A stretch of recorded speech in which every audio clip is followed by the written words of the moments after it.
حي على الصلاة.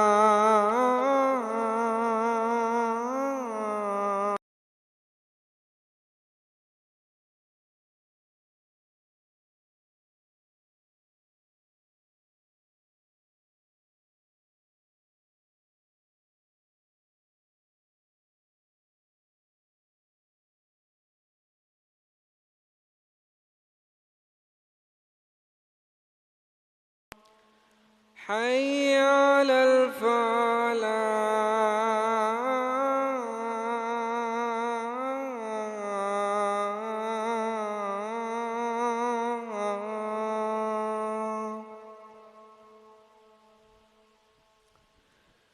حي على الفلاح.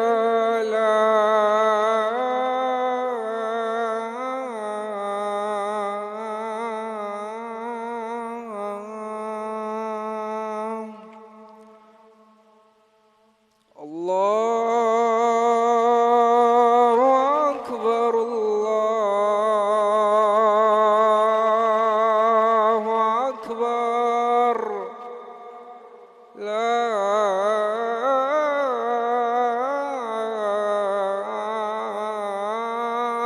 إله إلا الله.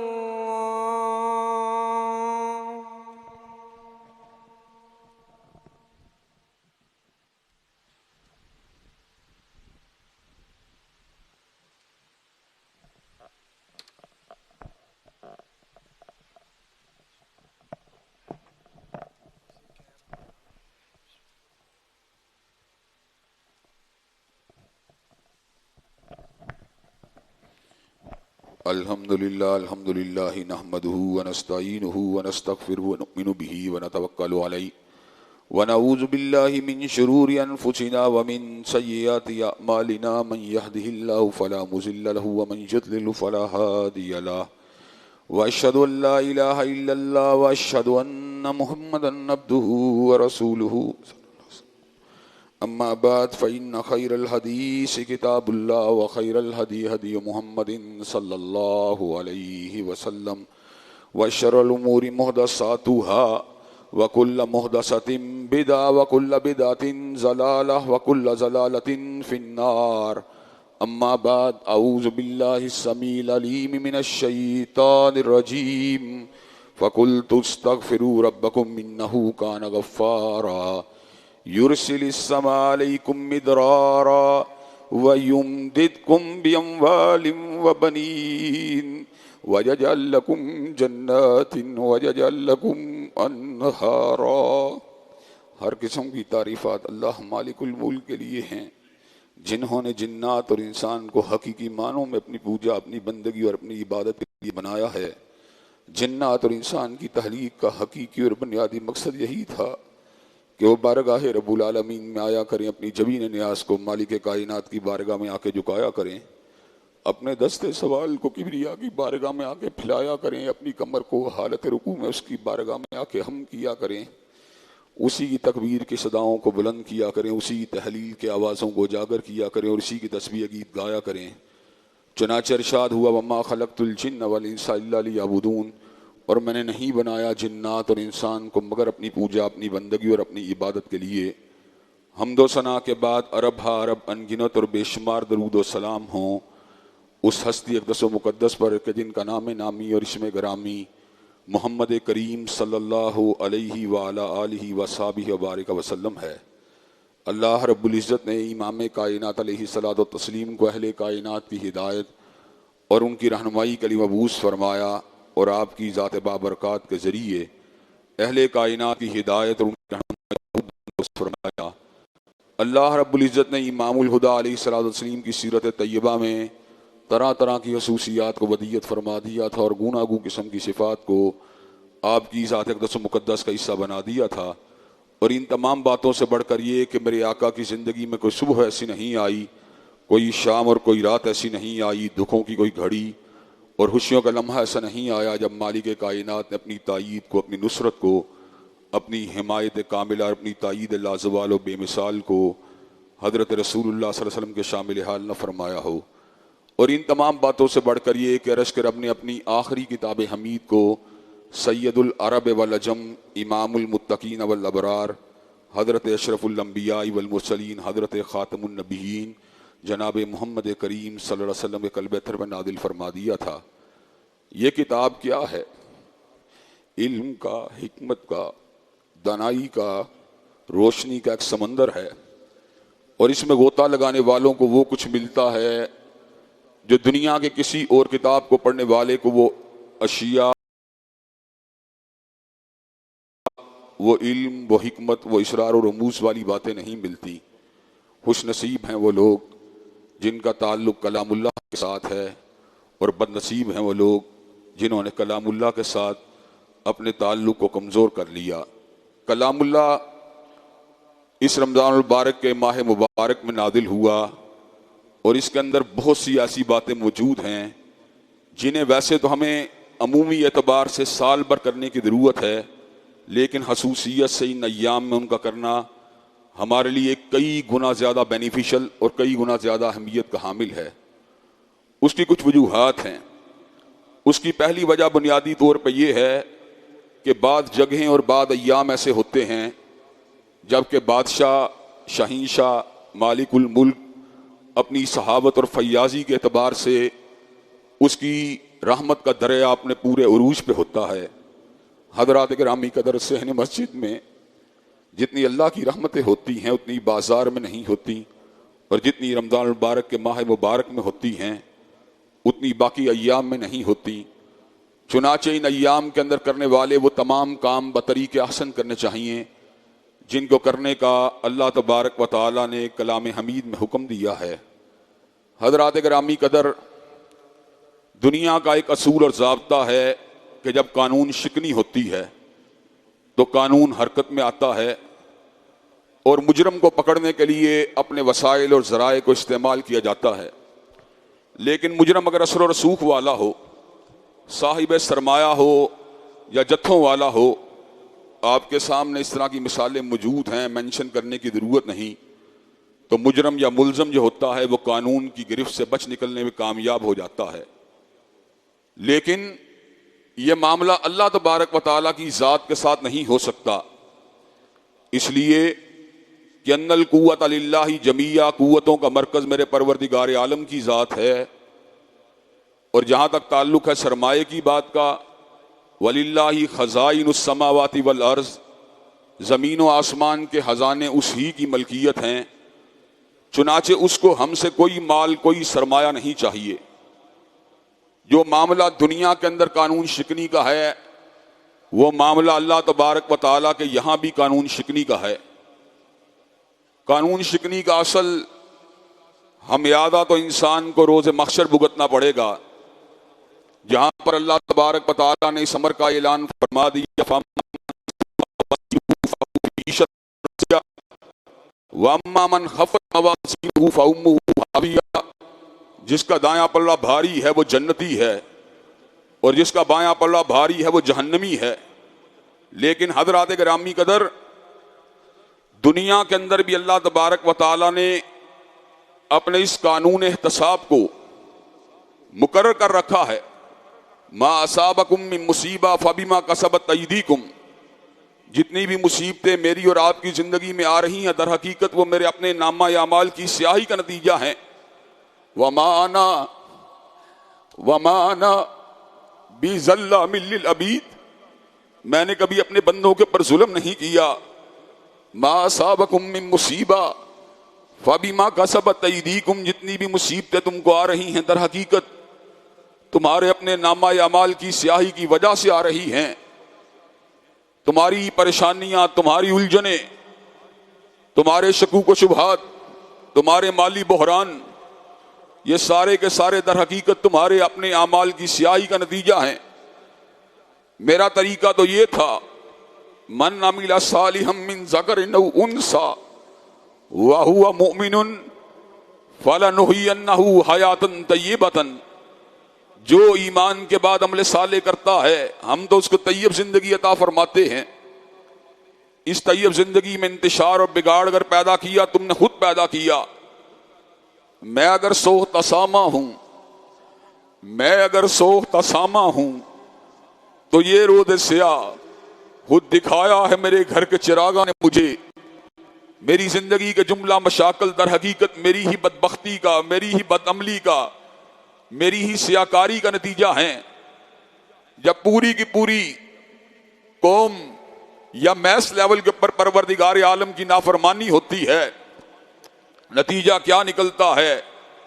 ظہر الفساد فی البر والبحر بما کسبت ایدی الناس.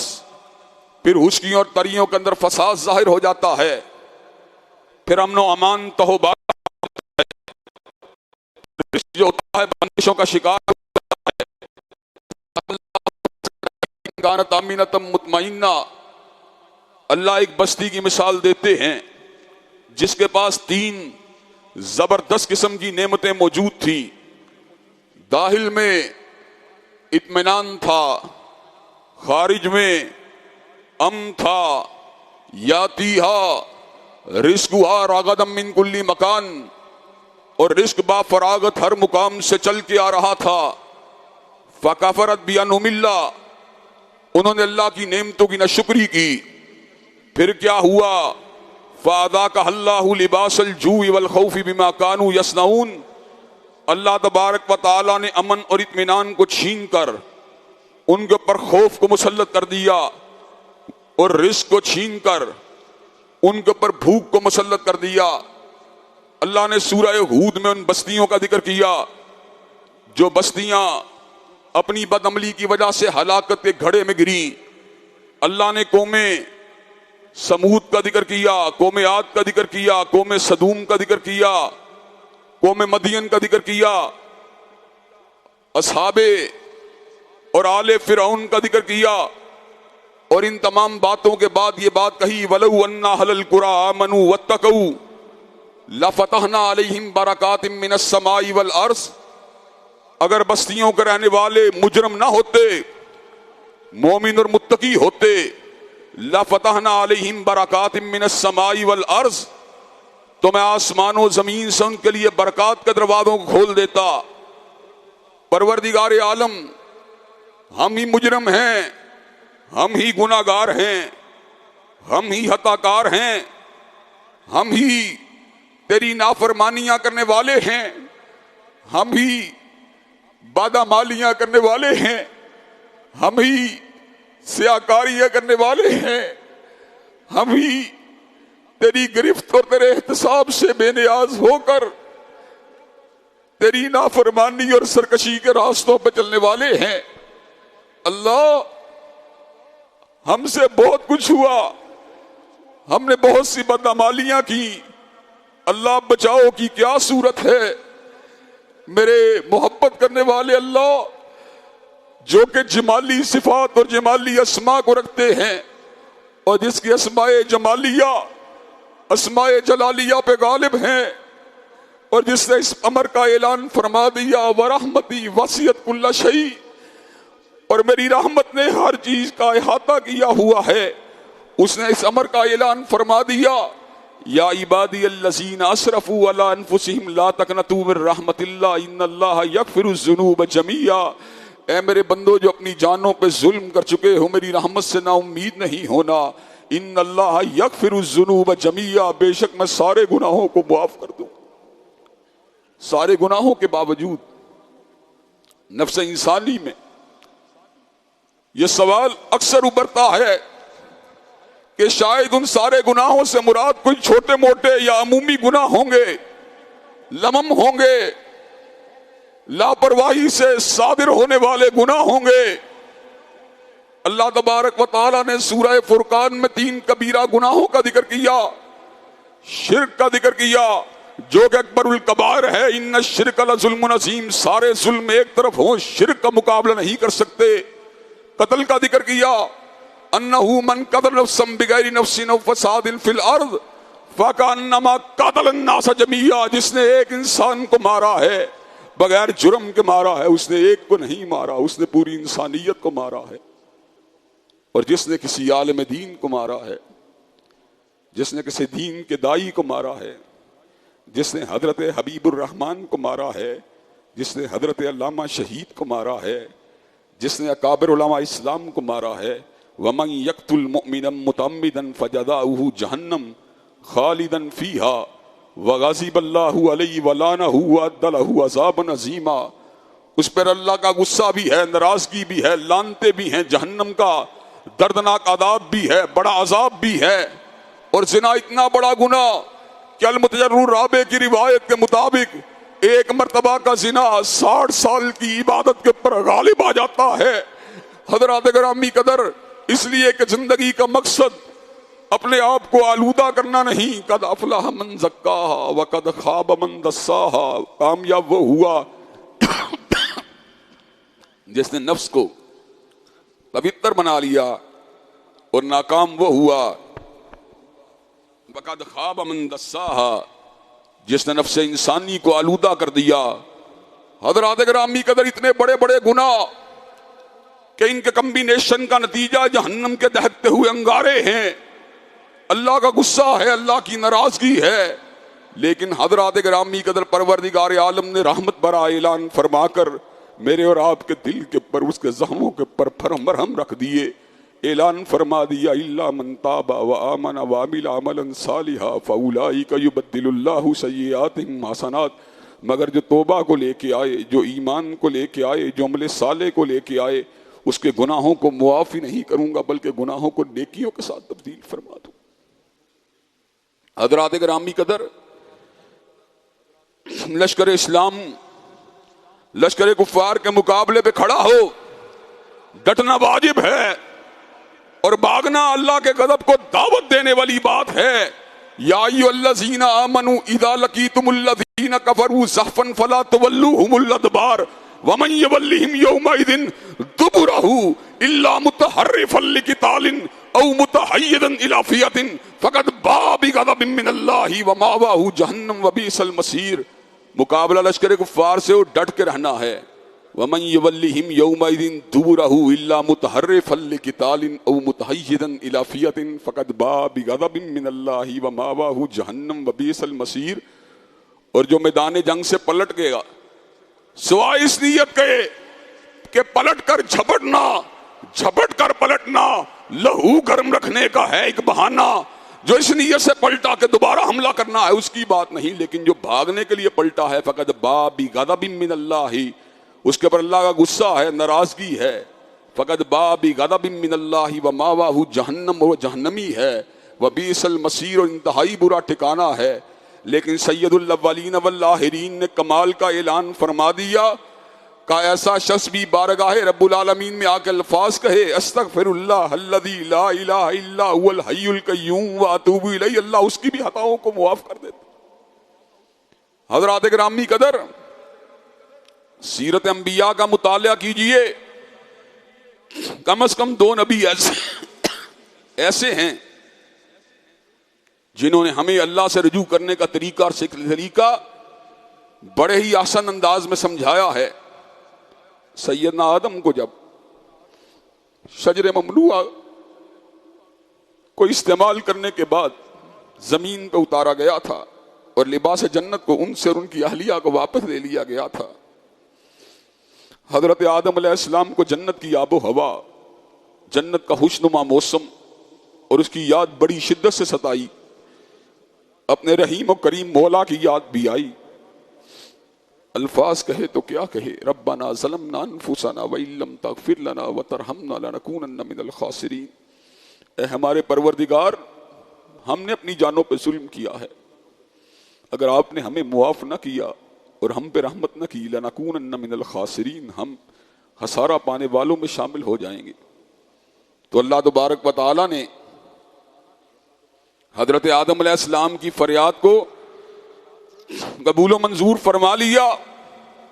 فتاب علیہ، اپنی رحمت کا ان کے پر نزول فرما دیا اور ایک کلیہ ان کے سامنے بیان فرما دیا. فَإِمَّا يَأْتِيَنَّكُم مِّنِّي هُدًى فَمَن تَبِعَ هُدَايَ فَلَا خَوْفٌ عَلَيْهِمْ وَلَا هُمْ يَحْزَنُونَ. میں اپنی طرف سے رہنمائی اور ہدایت کی دستاویزات کو، رسولوں کو اور ضابطوں کو تمہاری نسل کے پاس بھیجوں گا. فمن تبع ہدایا فلا خوف علیہم ولا ہم یحزنون. اور جو میری بھیجی ہوئی ہدایت کی پیروی کرے گا میں اس کے خوف بھی دور کر دوں گا، اس کے غم بھی دور کر دوں گا. اور سیدنا یونس علیہ السلام جب اپنی قوم سے ناراض ہو کے نکلے تھے اور مچھلی کے پیٹ میں جانے سے قبل کشتی میں سوار ہوئے تھے تو کشتی گرداب کے اندر یا اس کے اندر ایک لڑکھڑاہٹ پیدا ہوئی تھی، ہچکولے لینے لگی تھی. تو ایسے عالم میں اس وقت کے دستور کے مطابق یہ بات کہی گئی تھی، کشتی میں کوئی ایسا موجود ہے جو اپنے مالک کی اجازت کے بغیر نکل آیا ہے. سیدنا یونس علیہ السلام اس وقت اس بات کا پوری طرح اس میں مستحضر نہ تھے کہ معاملے کی حقیقت اور گہرائی کیا ہے. حضرات گرامی کا کرے کو ڈالا گیا، سیدنا یونس علیہ السلام کا نام کرے میں نکل آیا، سمندر کے اندر اتارا گیا، مچھلی نے نگل لیا. اب اندھیروں کا ایک ایسا جال بن دیا گیا جس جال جیسا اندھیرا دنیا میں جس کا تصور بھی نہیں کیا جا سکتا. انسان کی زندگی کے اندر پریشانیاں کتنی بھی شدید ہوں، کوئی پریشانی بھی اندھیروں کے اعتبار سے سیدنا یونس کی پریشانی کا مقابلہ نہیں کر سکتی. کہیں سے کوئی روشنی کی امید بھی نظر نہیں آ رہی. ایسے عالم میں سیدنا یونس سمجھ گئے تھے کہ مچھلی سے پیٹ سے نکالنے والی ذات ایک ہی ذات ہے، وہ پروردگار عالم کی ذات ہے. وہ سمجھ گئے تھے کہ ان اندھیروں کو مٹانے والی ذات ایک ہی ذات ہے، وہ پروردگار عالم کی ذات ہے. الفاظ کہے تھے لا الہ الا انت سبحانک انی کنت من الظالمین. اے معبود برحق تیرے سوا کوئی بھی پوجا کے لائق نہیں ہے. سبحانک تیری ذات پاک ہے اس تکلیف سے جو مجھ کو پہنچی ہے. انی کنت من الظالمین جو تکلیف مجھے آئی ہے میری اپنی وجہ سے آئی ہے. حضرات گرامی قدر کتنا کمپریہنسو استغفار کیا، تسبیح کے الفاظ کے اندر جڑا ہوا اور اعتراف حقیقت کس انداز کے اندر کیا کہ ہر چیز کو اللہ کے سامنے رکھ دیا اور اپنے پاس آنے والی مصیبت کی نسبت پروردگار عالم سے کرنے کی بجائے اپنی ذات سے کر کے اپنے رب کی بارگاہ کے اندر فریاد کا پروانہ پیش فرما دیا. حضرات گرامی قدر پروردگار عالم نے یونس علیہ السلام کے اعتراف کو اور آپ کی اس آنسوؤں والی گریہ زاری کو کس انداز میں قبول و منظور فرما لیا. اعلان ہوا فاستجبنا له ونجیناہ من الغم وَكَذَلِكَ نُنْجِي الْمُؤْمِنِينَ. ہم نے یونس کی فریاد کو سن لیا، اس کے غموں کو مٹا دیا. وَكَذَلِكَ نُنْجِي الْمُؤْمِنِينَ. اور جو کوئی بھی آئے گا یونس کا عقیدہ رکھ کے آئے گا، مجھے الہ حق سمجھ کے آئے گا، اپنے اپنی زندگی کے نشیب و فراز کے دوران ہونے والے اعمال کے اوپر آنسوؤں کو گرا کے آئے گا، میں اس کے غموں کو ویسے ہی دور کروں گا جیسے میں نے یونس کے غم کو دور کیا. حضرات گرامی قدر جو درس ہمیں تاریخ انبیاء سے حاصل ہوا، سیرت انبیاء سے حاصل ہوا، اس درس کو ہم نے بزبان رسالت مآب اس انداز سے پورے ہوتے ہوئے دیکھا کہ امید کا بجھتا ہوا دیا ایک الاؤ کی شکل اختیار کر گیا. ابلیس یاسیت کا پیغام لے کے آتا ہے اور اللہ تبارک و تعالی مغفرت کا پیغام سناتے ہیں. ابلیس انسان کو رحمت الہی سے مایوس کر کے سیئات کی دلدل میں دھکیلتا ہے اور پروردگار عالم رحمت کی امید دلا کر انسان کو راہ راست کی طرف بلاتے ہیں. حضرات گرامی قدر وہ جو 99 انسانوں کا قاتل تھا اور ایک عالم دین کے پاس اللہ کی رحمت کی تلاش کا مسئلہ پوچھنے کے لیے پہنچا تھا تو عالم وقت نے کہا تھا تیری مغفرت کی کوئی گنجائش موجود نہیں، اس نے 100 کو بھی قتل کر دیا. پھر کسی اور مقام پہ پہنچا، کہنے والے نے کہا ایک مقام کے اوپر نیکوکار رہتے ہیں، ان نیکوکاروں کی صحبت کو اختیار اگر کر لیا جائے تو رحمت خداوندی کی امید کی جا سکتی ہے. وہ نکلا بڑے عزم کے ساتھ، بڑے ولولے کے ساتھ، بڑے تنتنے کے ساتھ، بڑے ہمہمے کے ساتھ، بڑے زمزمے کے ساتھ اللہ کی بارگاہ میں امید لے کر اور رحمت کے پروانے کو حاصل کرنے کے لیے ابھی اس بستی کی سفر کر رہا تھا. وسط میں نہیں پہنچا کہ پیغام اجل آ گیا. حضرات گرامی قدر رحمت کے فرشتے بھی اس کی روح کو لینے کے لیے لپکے اور عذاب کے فرشتے بھی روح کو پکڑنے کے لیے لپکے. اللہ نے فیصلہ سنایا، فیصلہ دیکھنے کے اندر مبنی پر عدل تھا، لیکن پس منظر میں اللہ کا احسان موجود تھا۔ اللہ نے کہا زمین کو ماپا جائے، جس سے فاصلہ کم ہے جس بستی سے، اسی بستی کی طرف والے فرشتے لے جائیں۔ سفر کرنے کے دوران حقیقت تو یہ تھی کہ فاصلہ ابھی اس بستی سے زیادہ تھا جہاں پر نیکوکاروں کی بستی تھی، لیکن حضرات گرامی قدر زمین کے چپے چپے پر اور زمین کے ذرے ذرے پر اور کائنات کے حصے حصے پر تصرف اور حکم اگر چلتا ہے تو پروردگار عالم کا چلتا ہے۔ اللہ نے زمین پر وحی کا نزول فرما دیا، زمین تو اتنا کھلی ہوئی ہے، میں تجھے سمٹنے کا حکم دیتا ہوں، زمین کی کیا مجال ہے، وہ پروردگار عالم کے حکم کے اوپر سرتابی کر لے۔ اللہ تبارک و تعالیٰ کے حکم کے آنے کی دیر تھی، زمین سرکتی ہے، سمٹتی ہے، فاصلے کو ماپا گیا، فاصلہ کم نکلا نیکوکاروں کی بستی سے۔ اللہ نے 100 انسانوں کے قاتل کے اوپر اپنی رحمتوں کا نزول فرما کر اس کو بھی بخشی ہوئی روحوں میں داخل فرما دیا۔ حضرات گرامی قدر، خود زمانہ رسالت مآب میں شبیبہ غامدیہ نے زمانہ جاہلیت کے آثار اور اثرات کی وجہ سے برائی کا ارتکاب کر لیا، بدی کا ارتکاب نفس امارہ کی وجہ سے ہوا تھا، لیکن اللہ کے خوف کے احساس نے دل کے اوپر کپکپاہٹ کو طاری کر دیا، دل تشویش میں مبتلا ہوا، ذہن حلش میں مبتلا ہوا، بارگاہ رسالت مآب میں حاضر ہوئی، کہا یا رسول اللہ طہرنی، اللہ کے نبی مجھے پاک کیا جائے، مجھ سے بہت بڑا پاپ اور گناہ ہو گیا ہے۔ حضور علیہ السلام نے فرمایا گناہ تم سے ہوا ہے، لیکن حمل کے امکان کو جانے بغیر ہم کوئی فیصلہ نہیں سنا سکتے، اس لیے کہ کسی بے گناہ ذی روح کے اوپر ظلم کی کوئی گنجائش شریعت اسلامیہ کے اندر موجود نہیں ہے۔ کہ ایسی شریعت ہے جو ناجائز بچے کو بھی طرف کرنے کی اجازت نہیں دیتی۔ حضرات گرامی قدر، پلٹی کچھ مہینے کچھ عرصے کے بعد آئی، کچھ دنوں کے بعد آئی، کہا آقا میں تو حمل سے ہوں۔ کہا پھر چلی جاؤ، پھر اس وقت آنا جب بچہ پیدا ہو جائے۔ بچے کی پیدائش کے بعد پھر خدمت عالیہ میں حاضر ہوئی، کہا پلٹ جاؤ، اس وقت آنا جب بچہ کوئی ٹھوس غذا کو کھانا شروع ہو جائے۔ پھر چند مہینے کے بعد آئی، بچے کے ہاتھ میں روٹی کے نوالے کو تھاما ہوا، آنکھوں کے اندر ایک امید ہے کہ اللہ میری خطاؤں کو معاف کر دے، دل میں ایک تڑپ ہے اور سینے کے اندر ایک کسک ہے کہ اللہ میری خطاؤں کو معاف کر دے۔ کہا آقا اب تو مجھے پاک اور صاف کرنے کا انتظام کر دیا جائے۔ حضرات گرامی قدر، حضرت رسول اللہ صلی اللہ علیہ وسلم نے اللہ کی اس مومنہ بندی کو تڑپتا دیکھ کر اور اپنے گناہوں کے اوپر پھڑکتا دیکھ کر اور اعتراف جرم کے اوپر جو شریعت کا اصول ہے کہ حد کو قائم کر دیا جائے، اس حد کو قائم کرنے کا حکم دیا۔ حضرت شبیبہ کو زمین میں گاڑا گیا، پتھروں کو ان کے وجود کے اوپر مارا گیا۔ حضرات گرامی قدر لہو کا ایک فوارہ نکلا، حضرت سیف اللہ خالد بن ولید کے کپڑوں کے اوپر پڑا۔ حضرت خالد سیف اللہ جو اللہ کی تلواروں میں سے ایک تلوار تھے، اس خون کے چھینٹے کو دیکھ کے تڑپ گئے، کہا ناپاک عورت تھی، جاتے جاتے مجھ کو بھی ناپاک کر گئی ہے۔ حضرت رؤوف و رحیم کے کانوں میں جس وقت خالد بن ولید کے الفاظ ٹکرائے، حضرت رؤوف و رحیم نے کہا خالد شبیبہ نے ایسی توبہ کی ہے، ایسی توبہ کی ہے، ایک روایت کے مطابق 70 گناہ گار اور دوسری روایت کے مطابق مدینہ کے سب گناہ گاروں کے پر اس کی توبہ کو تقسیم کر دیا جائے تو اللہ سب کی خطاؤں کو معاف کر دے۔ حضرات گرامی قدر، وہ جو خطا کاروں کو ان کی خطاؤں کی وجہ سے معاف فرمانے والا ہے، حضرات گرامی قدر، اس کی نازل کردہ شریعت نے ہمیں یہ پیغام بھی سنا دیا کہ جو بڑا ہی نیکوکار ہے، جو بڑا ہی شب زندہ دار ہے، جو بڑا ہی تہجد گزار ہے، اس کو بھی استغفار اور توبہ سے بے نیازی کا راستہ نہیں مل سکتا۔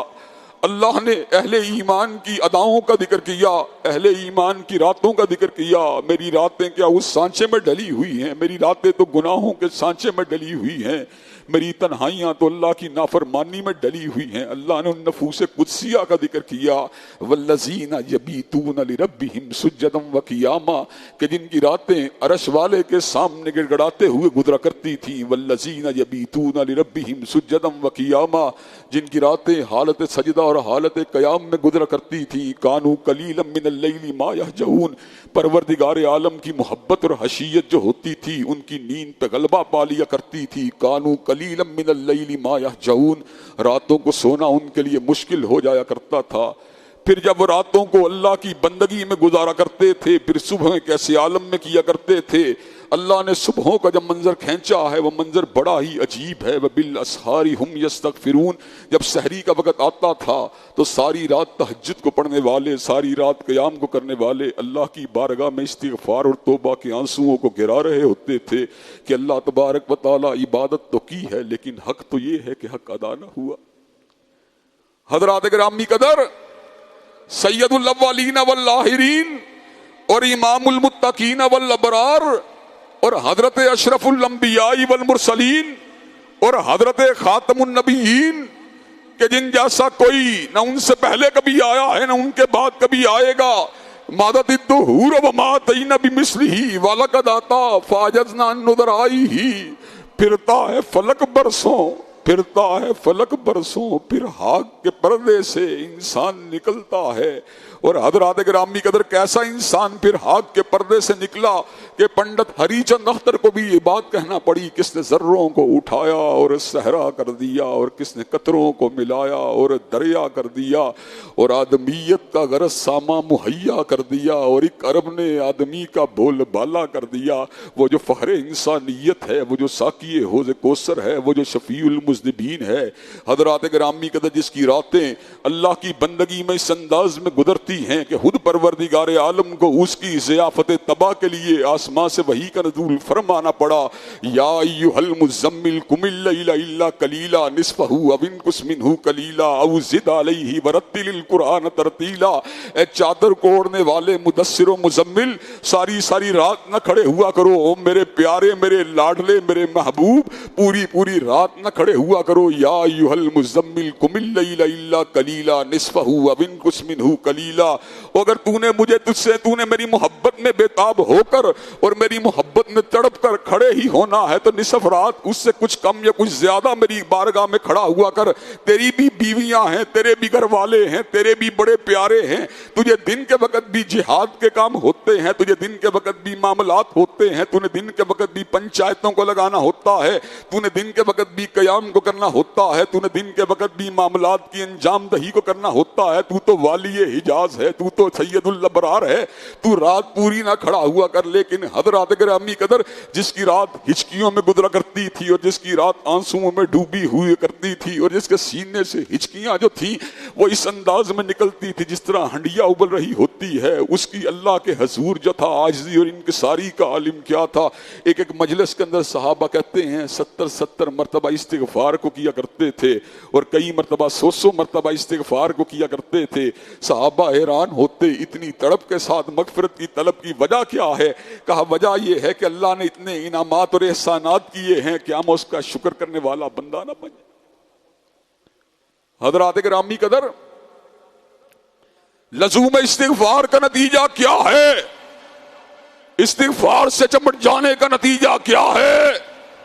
فَقُلْتُ اسْتَغْفِرُوا رَبَّكُمْ إِنَّهُ كَانَ غَفَّارًا يُرْسِلِ السَّمَاءَ عَلَيْكُمْ مِدْرَارًا وَيُمْدِدْكُمْ بِأَمْوَالٍ وَبَنِينَ وَيَجْعَلْ لَكُمْ جَنَّاتٍ وَيَجْعَلْ لَكُمْ أَنْهَارًا۔ لزوم استغفار کا نتیجہ کیا ہے؟ اپنے پروردگار سے اپنے گناہوں کی معافی مانگو۔ فَقُلْتُ اسْتَغْفِرُوا رَبَّكُمْ إِنَّهُ كَانَ غَفَّارًا، وہ بخشنے والا پروردگار ہے۔ یرسل السماء علیکم مدرارا، وہ رحمتوں والی بارشوں کا نزول فرمائے گا۔ وَيُمْدِدْكُمْ بِأَمْوَالٍ وَبَنِينَ، وہ مال بھی دے گا، بیٹے بھی دے گا۔ وَيَجْعَلْ لَكُمْ جَنَّاتٍ وَيَجْعَلْ لَكُمْ أَنْهَارًا، ہمارے لیے دریاؤں کو بھی رواں فرما دے گا، ہمارے لیے باغات کو بھی آباد کر دے گا۔ حضرات گرامی قدر، وہ آنسوؤں کو کبھی رائے گاہ جانے نہیں دیتا، وہ ندامت کو کبھی کسی طرح اگنور نہیں کرتا، وہ عاجزی اور انکساری کو کبھی نظر انداز نہیں کرتا، وہ بہت ہی فضل والا ہے۔ اس نے خود اس امر کا اعلان فرما دیا، وَأَنِ اسْتَغْفِرُوا رَبَّكُمْ ثُمَّ تُوبُوا إِلَيْهِ يُمَتِّعْكُم مَّتَاعًا حَسَنًا إِلَىٰ أَجَلٍ مُّسَمًّى وَيُؤْتِي كُلَّ ذِي فَضْلٍ فَضْلًا۔ اگر تم نے پروردگار عالم سے استغفار کی اور اس کے بعد توبہ کو طلب کیا، یمتیکم متاعًا حسنا الی اجل مسمی، جب تک زمین کے اوپر رہو گے تمہاری معیشت کو اللہ خود چلاتا رہے گا، وَيُؤْتِي كُلَّ ذِي فَضْلٍ فَضْلًا، اور اپنے فضل بے پایاں کا نزول فرماتا رہے گا۔ لیکن اگر تم نے توبہ کا اور استغفار کا اور ندامت کے آنسو گرانے کے روش کو اختیار نہ کیا تو پھر کیا ہوگا؟ انی اخاف علیکم عذاب یوم کبیر، تو پھر بڑے دن کے عذاب کا انتہائی بڑا خطرہ ہے۔ اللہ تبارک و تعالی ہمیں ماہ رمضان المبارک میں صحیح طور پہ توبہ اور استغفار کرنے والے لوگوں میں شامل فرما دے۔ وآخر دعوانا ان الحمدللہ رب العالمین۔ الحمدللہ نحمدہ ونستعینہ ونستغفرہ ونؤمن بہ ونتوکل علیہ ونعوذ باللہ من شرور انفسنا ومن سیئات اعمالنا، من یہدہ اللہ فلا مضل لہ ومن یضلل فلا ہادی لہ، واشہد ان لا الہ الا اللہ واشہد ان محمدا عبدہ ورسولہ، اما بعد فإن خیر الحدیث کتاب اللہ وخیر الہدی ہدی محمد صلی اللہ علیہ وسلم، وشر الامور محدثاتها وکل محدثۃ بدعہ وکل بدعۃ ضلالہ وکل ضلالۃ فی النار۔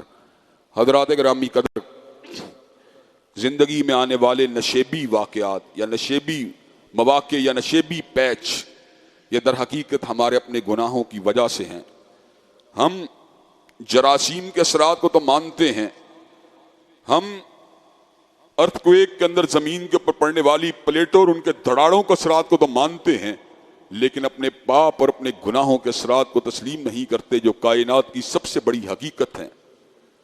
کیا وجہ ہے کہ کچھ لوگ گناہوں کے باوجود بچ نکلتے ہیں اور کچھ نیکوکار پکڑے جاتے ہیں؟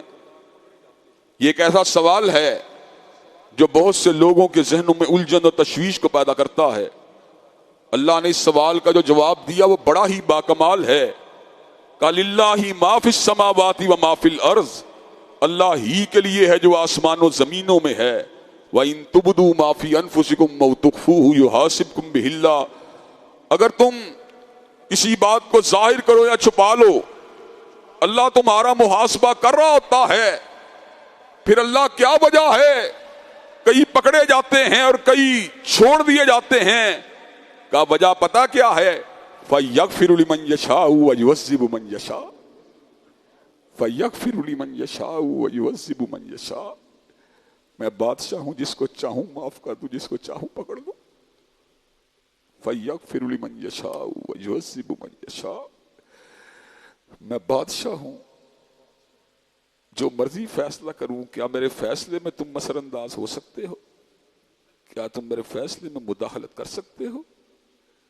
میں بادشاہ ہوں۔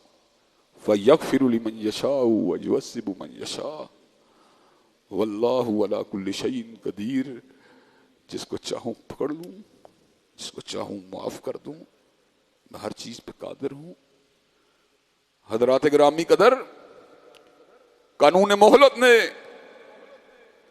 کئی لوگوں کو بھٹکانے میں بڑا ہی کردار ادا کیا، لیکن ایک بات یاد رکھیے، اللہ تبارک و تعالیٰ کی بر وقت گرفت جو ہوتی ہے یہ بھی اللہ کا ایک انعام ہوتی ہے۔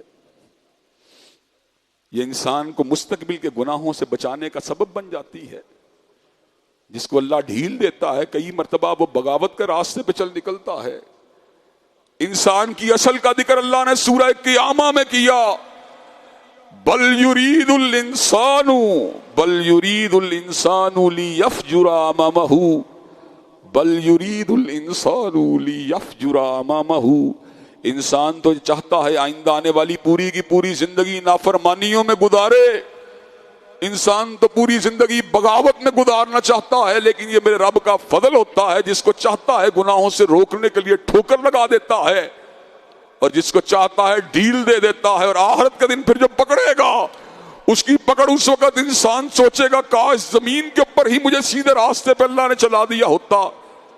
اللہ نے اپنے کئی بندے جو بڑے ہی مخلص ہوتے ہیں ان کی تنگ دستی کا ذکر کیا اور کمال انداز میں کیا۔ ان کی تنگ دستی کو کہا عیب مت سمجھو، ان کی تنگ دستی کو ان کے لیے جو ہے برا فیصلہ مت سمجھو۔ اللہ کیا وجہ ہے؟ تنگ دستی تو ہر بندے کو ناپسند ہے، کہا پھر سنو میری بات، وَلَوْ بَسَطَ اللَّهُ الرِّزْقَ لِعِبَادِهِ وَلَوْ بَسَطَ اللَّهُ الرِّزْقَ لِعِبَادِهِ لَبَغَوْا فِي الْأَرْضِ، اگر میں اپنے بندے کے رزق میں اضافہ کر دوں لَبَغَوْا فِي الْأَرْضِ، تو وہ زمین کے اوپر بغاوت کرنا شروع ہو جائے، وَلَكِنْ يُنَزِّلُ بِقَدَرٍ مَا يَشَاءُ، مجھے اپنے بندے سے بڑا ہی پیار ہے، اس لیے میں اس کو اس کی حیثیت اور وسعت کے مطابق رزق دیتا ہوں، تاکہ جتنا رزق ملے وہ میچے میں رہ کے، اوقات میں رہ کے بغاوت کا راستہ اختیار کرنے کی بجائے تابعداری کے راستے پہ چلتا رہے۔ حضرات گرامی قدر، یہ زمین کے پر لگنے والی ٹھوکریں اور ابتلائیں ہیں، ان کو کبھی بھی برا نہیں جاننا چاہیے۔ یہ ٹھوکریں اور یہ ابتلائیں نہ ہوتی تو شاید انسان جو ہوتا بغاوت اور سرکشی کے اوپر ہی چلتا رہتا، بغاوت اور سرکشی کے اوپر ہی چلتا رہتا۔ اللہ نے سورہ تغابن کے اندر مصائب سے نکلنے کے بڑے ہی زبردست قسم کے امر کا ذکر کیا۔ اللہ تبارک و تعالیٰ فرماتے ہیں ما صاب مصیبت الا باذن اللہ، جتنی بھی مصیبتیں آتی ہیں در حقیقت میرے حکم سے آتی ہیں۔ ومن یؤمن باللہ یہدی قلبہ، جس کا ایمان اللہ کی ذات پہ ہوتا ہے، یہدی قلبہ، اللہ مصیبت سے نکلنے کا راستہ بھی اس کے لیے بنا دیتا ہے۔ یاد آ جاتی ہے کہ میں نے فلاں وقت فلاں بندے سے زیادتی کی تھی، میں نے فلاں وقت گندے پروگرام دیکھے تھے، میں نے فلاں وقت فحاشی کی گفتگو کی تھی۔ وہ اپنے اوپر آنے والی مصیبت کے کھرے کو اور اس کی بنیاد کو تلاش کر لیتا ہے۔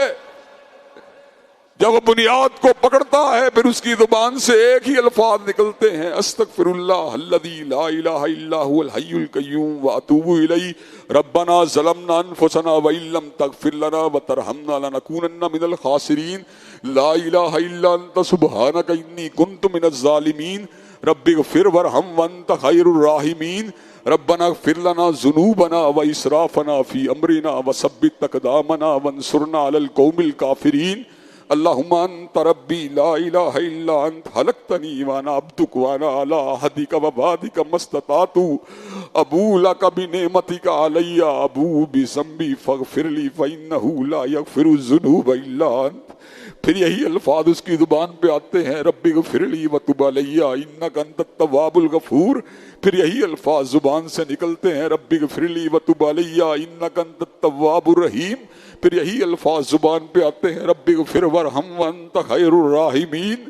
حضرات گرامی قدر، پھر یہی الفاظ زبان پہ آتے ہیں، ربنا لا تؤاخذنا ان نسینا او اخطانا، ربنا ولا تحمل علینا اصرا کما حملته علی الذین من قبلنا، ربنا ولا تحملنا ما لا طاقت لنا به واعف عنا واغفر لنا وارحمنا انت مولانا فانصرنا علی القوم الکافرین۔